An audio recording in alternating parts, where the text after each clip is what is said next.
Hey everyone, I want to say thanks for joining us. We are back looking at our core values. We, on Sunday mornings, are walking through our core values and as a church and how they apply to the church and what type of church we're going to be.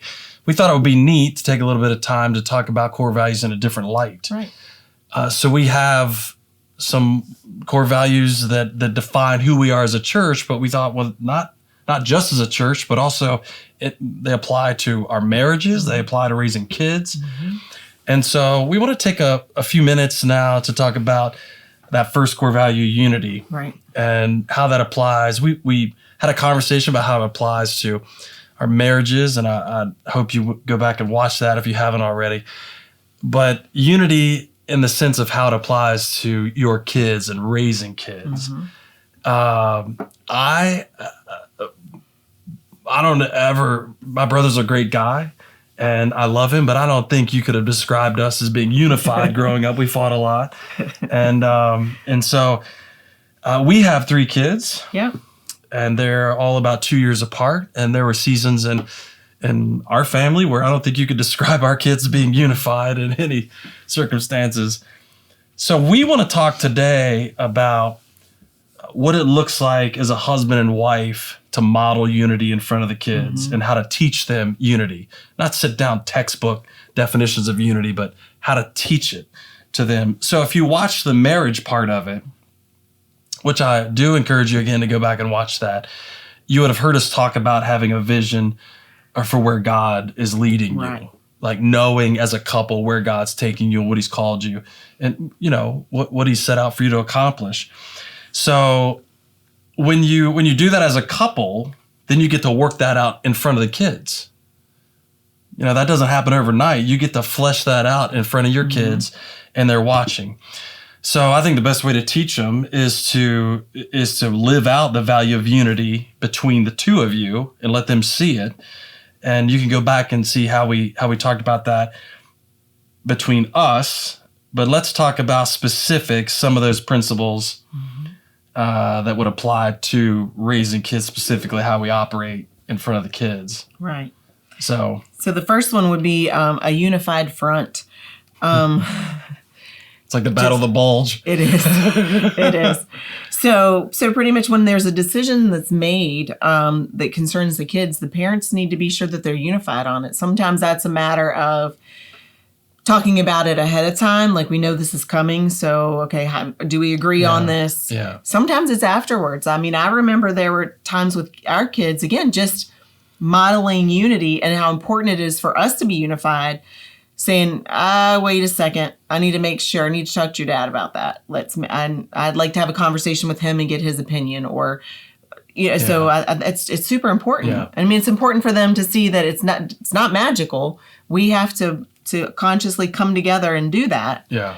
But then once you land on something, that you move forward together with it. Yeah, and this isn't a power struggle. This isn't, I need to talk to your dad because he's ruler of the universe, or it wasn't me saying, well, I need to talk to your mother because she knows it more than I do. Yeah. It was I'm taking your mother into consideration with this decision. Yeah. I'm not just gonna flippantly make the decision and then, well, I'll tell your mother what I did later. No, it was, we're together. We're running down this path together. We're fulfilling God's purposes together.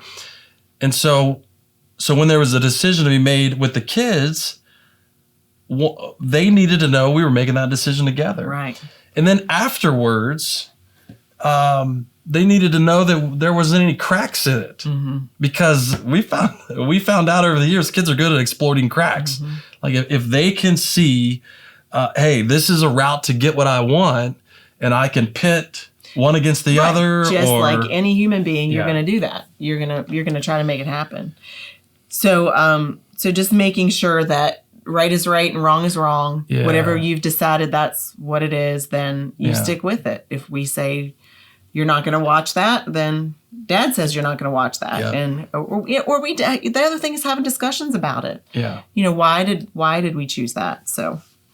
Yeah, I think that's a huge thing that, look, I encourage couples to sit down and figure out Like what are going to be some big things that you're not going to allow your kids to do? Right. Or I wouldn't recommend waiting till the last minute about dating or what they're going to watch on TV, or are you going to allow them to have internet access on their phones? And just there's a whole world of things out there that you don't want to wait till the last minute to make a decision about, or when it pops up in your face. And so we were having conversations early about that. We don't want our kids doing this. Okay. Right. So before they even had the opportunity to do it, okay, well, we don't think that's a good idea. So when we got there, we were already unified. Now, I will admit there were some things that popped up that you're like, whoa, we didn't even know that was coming. Right. And we would literally tell the kids, I'm not making a decision about that. I'm gonna talk to your mother. I'm not just making a decision right now about it. And so as you're talking about that, I'm also thinking about maybe parents that aren't together anymore and being unified. If you have the ability to do that for your children's sake, be unified with those same things. I mean, have that conversation. Yeah, and that's the difficulty. A lot of you probably experiencing that, right? And knowing. Look, this goes back to the video before about humility and being able to just put down your differences in the moment to do what's right for the kids. So having that discussion about, hey, we're still parents and we still need to make the right decision for the children. And so just being a unified front when it comes to the direction you want your kids to go in. And so we knew that we wanted honest kids. We knew that we wanted hard work. We wanted to raise our kids to be hardworking, honest, loyal, respectful, all those things. So the vision that God had given us going forward determined where we were going to be, where the unified front was going to stand up and not crack. And so when it came to lying, they weren't going to lie to her or lie to me. We were going to tolerate it. Right. So making sure that you get together and kind of lay it down. This is what we want. This is what we want out of our kids. And so then start being unified towards that direction with them. The other thing that I think is a big deal, and I didn't inherently know this. I don't think we had a friend that I used to hear like, "Hey, we don't treat each other like that. We're family." And I remember the first time I heard that, I thought, "Ooh, I don't know that I've heard that specifically said that way." That no matter what, you defend your family, no matter what. And so the way that fleshes out a lot of times, we don't even realize how the kids are getting it. So what happens is this. The way we have conflict then gives the kids the permission to have the same type of conflict. Absolutely. So if we're yelling and screaming at each other all the time, guess what? That's the way our children think conflict happens. But if they see me defending her, if they see us have a disagreement, but then flip right back around and defend her, then they realize, hey, wait a second, Dad puts mom first. Family is always first. We're together. Family is always family. It doesn't, circumstances don't change that. Right. And so we try to model for the kids, this is the way you have a disagreement with a family member, not a distant family member, one you live with. And so inevitably they started having conflicts with each other, and they would cross the line, and we'd have to back them up and say, wait a second, that's your sibling, that's your brother, that's your sister. Even if you disagree, we don't do it at that level. Right. And so we tried, it's not that we didn't get in heated arguments, but we tried to do it in such a way that was still honoring to each other. Right. And let the kids see that, hey, ultimately we love each other more than getting our own way. And I think one of the words we used last segment was boundaries. You know, you've got to set boundaries as to, you know, what a conflict is going to look like and how far you're going to go with that. And your kids need to learn that. It's okay to stand very strongly for what you believe in, but do it respectfully. Yeah. So, you know, I don't talk to her that way, and I don't want you talking to your sibling that way. And I remember saying that occasionally. Where it was like, hey, would you like it if I treated your mother that way? And so that's something, always letting the kids know family is always family. We're not crossing those lines. You're not going to treat family like some stranger. Family's always family. And they're going to pick up on that the way you and your spouse handle conflict and handle encouragement and all those type of things. And if you hold grudges, the whole 9 yards, they're going to pick up on that. So make sure. So we talked about parents being a united front. We talked about family always being family.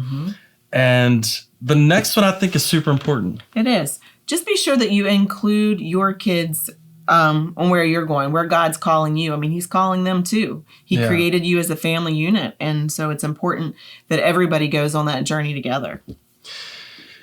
Yeah, so this is something that I don't think we ever backed away from with the kids. You know, I had felt called to be a pastor pretty young, and so it was a decision our family was making. It wasn't just me. It was a decision we were making as a family. Right. And so along with that, we wanted our kids to be involved in it. We didn't want it to be like, well, that's Dad's job. You know, this was a family. We were moving towards God's purpose for our life. And so I remember explaining to the kids when I started traveling, specifically going to Africa and places like that. Because you were gone for a longer period of time than it wasn't just an overnight conference. Yeah, sometimes almost a month, you know. And so Beth would be at home with it. When I first started going, they were pretty young. Yeah. And so it was a family decision. It wasn't, I didn't come home and say, hey, I'm going to Africa for a month. It was a family discussion about this is where we feel like God is taking us. So the way that ended up fleshing out, the kids understood that there were sacrifices we were all making in order for us to fulfill God's purpose in our lives. So then when the kids got old enough to start traveling, I remember specifically our oldest, 16 years old, opportunity to go to another country for a month. And I remember saying, look, she's watched me travel. She's watched us go places. How can we say no? And so they all got to travel at some point in time, but we just thought it was very important to include them in it. Not to say, hey, you're coming along for the ride, but this is where we're headed, and you play a part in that. And the kids are actually have their own role in the family fulfilling God's purpose. Yeah, that's what I was going to say. I think it gives you a really good opportunity to help to discover, I guess, what God has placed, the talents and the giftings that each one of your children have. It's not going to look like yours. I mean, it really kind of shouldn't look like yours. It's going to be some variation of that anyway. But he's definitely put things in them, and to bring them along is a good way for them to start to reveal those things and to find out what God's calling is on their lives. So that whole unity thing with the family and with kids, letting them understand how God is leading you gives them a better idea to see how God's leading them. And so teaching them that's what unity looks like, that we're becoming more like Christ and in turn becoming more unified with each other. So the last one I think is kind of funny. We're cresting that point in our lives where excited and sad. Yeah, our two oldest are on their way, pretty much on their way out. Yeah. And then we have our youngest child is never home, and will be graduating high school next year. No, year after that. Well, no, actually, technically, it's 2021. It will be next year. 2021. So, so we think it's important that they realize that there's going to be us after them. It's important for you to remember that. Forget the realizing part. I think you're in the midst of raising children, it just feels like they're always going to be there and it's always going to look like that way. And all of a sudden it's not. Yeah. So it's very important to keep telling yourself that no matter what, when they're gone and raised and have their own families and lives, he's still going to be there. Yeah. So it absolutely positively when they're, grade school and under does not feel like that is ever a thing. So you might say, what's that have to do with unity? We're trying to teach them. We're trying to teach them that unity isn't circumstantial or situational or for a season. Yeah. That we're not unified just because you are here. We're unified because we're together. Right. And we're planning on being together after you guys get out of the house. Right. And I think I've said jokingly before, she was my wife before you got here, and she'll be my wife after you leave. So it's so important for them to see that as children, that God has a purpose for us is not just raising kids. God has a purpose for us as a couple. Even after our kids are out of the house, there's a giant purpose for us to fulfill. Right. And so while raising kids is one of those purposes, it's not the only one. And what I want my kids to see is we're not unified just for the sake of feeding them and providing shelter for them. It's not all about them. We're unified to follow through with the will of God after they're gone. And what it shows them is that that through life, unity is not just, well, for this thing or just for this thing or just for this thing. It's walking all through life together. And I want them to understand that it's not just for a season, but it's for a lifetime. And so these are just 4 little things. Hopefully they give you a little insight into teaching your kids how important unity is and being on the same path together. All of our kids are individuals. They're not the same. But we want to teach them how to walk beside other people in the direction God's calling them. And so just a couple tips for you to live out in front of your kids to teach them how to do that. So thanks for joining us. Tune in next week. We're going to have a couple more on the next core value, and we're excited to do it. So we'll see you then.